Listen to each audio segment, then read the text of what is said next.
కేవలం మేము పెంచింది ఎంత? మీరు 2,90,000 కోట్ల రూపాయలతో బడ్జెట్ ఇస్తే 2023-24లో మేము 2024-25కి కేవలం 1,000 కోట్లు మాత్రమే పెంచి 2,91,159 అంటే 0.3% మాత్రమే బడ్జెట్కి పెంచి మేము బడ్జెట్ ప్రజెంట్ చేసాం అధ్యక్ష. ఇది వాస్తవ బడ్జెట్. మీరు బడ్జెట్ 15 నుంచి 20% ప్రతి సంవత్సరం మీకు యాక్చువల్స్ వస్తున్నా రాపోయినా పర్వాలేదు. లాస్ట్ ఇయర్ ఎంత ఉంది కాబట్టి ఈసారి ఇంత పెంచాల్సిందే. ఆదాయం వస్తుందా లేదో కూడా మనకు అనవసరం.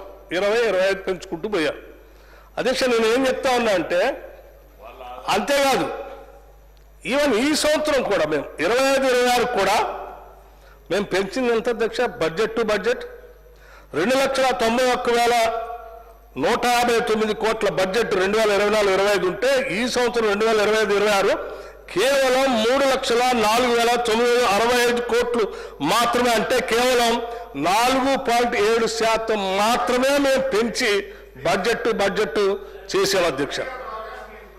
వినండి, మొత్తం మేము అంతా ఇన్ని తర్వాత చెప్తున్నాను అధ్యక్ష మీరు వినాలి.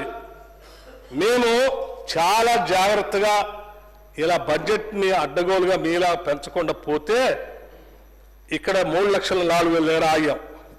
ఒక మీలాగానే 2014 నుంచి 2023-24 వరకు 20%, 18% పెంచుకుంటూ పోతే అసలు ఈ బడ్జెట్ ఎట్లా ఉంటుందో అది కూడా చెప్తా ఉన్నాం అధ్యక్ష. మీలాగానే మేము కనీసం ఒక 20% పెంచుంటే మా 2023-24లో ఉన్నదాన్ని మేము 23-24కి బడ్జెట్ ఎస్టిమేషను మేము పెంచి ఉన్నట్లయితే దాని పరిస్థితి ఊహించుకుంటే కూడా ఆందోళన చెందేంత పెద్దగా ఉంది అధ్యక్ష.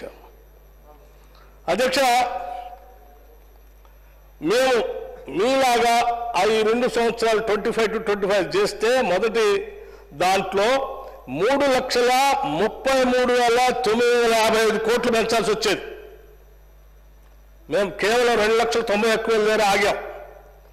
మీలాగా 15%, 20%, నేను 15% చెప్తున్నా, 20% పెంచుంటే 3,48,475 కోట్లు అయ్యేది.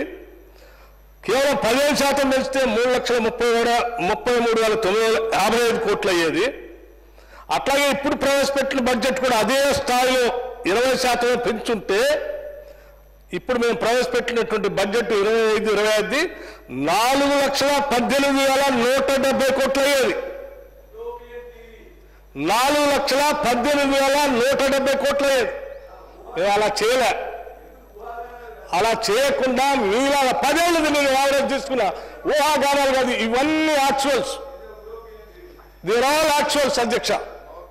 పుస్తకంలో ఉన్నదాన్ని నేను యాజ్ ఇట్ ఈజ్గా ఊహించి చెప్పట్లే. అలా యావరేజ్ ఎవ్రీ ఇయర్ మీరు ఎట్లా పెంచుకుంటూ వచ్చారో, మీకు ఆదాయం ఉన్నా లేకపోయినా కానీ ఎట్లా పెంచుకుంటూ వచ్చారో మేము కూడా అట్లాగే చేస్తుంటే ఇవాళ ఈ పరిస్థితి అట్లుండేది. ఒకవేళ అలా ఉండుంటే మరి వాళ్ళ రాష్ట్రంలో ప్రజలందరినీ మళ్ళొక్కసారి మేము మీలానే డబుల్ బెడ్రూమ్ ఇల్లు ఇస్తామని, 3 ఎకరాల భూమి ఇస్తామని, LKG to PG చేస్తామని, ఇంకేదో చేస్తామని వాళ్ళందరినీ ఆశల పల్లకిలో పెట్టి భ్రమల్లో ఉంచి చేసిన వాళ్ళు అవుతాం. కాబట్టి మనం అటువంటి పని చేయొద్దు. ఉన్నట్టు చెప్దాం, రిఫార్మ్స్ తీసుకొని వద్దాం, భ్రమంలో పెట్టొద్దు. పాపం ఎవరిని భ్రమంలో పెడతాం అధ్యక్ష? మనం పేదలు, మధ్యతరగతి కుటుంబాలకు సంబంధించినటువంటి వాళ్ళంతా కూడా ప్రభుత్వం పథకాలు పెట్టి ఇల్లు ఇస్తాం, డబుల్ బెడ్రూమ్లు ఇస్తాం, 3 ఎకరాలు ఇస్తాం, అది చేస్తాం, ఇది చేస్తాం అంటే అధ్యక్ష ఆశపడతారు అధ్యక్ష.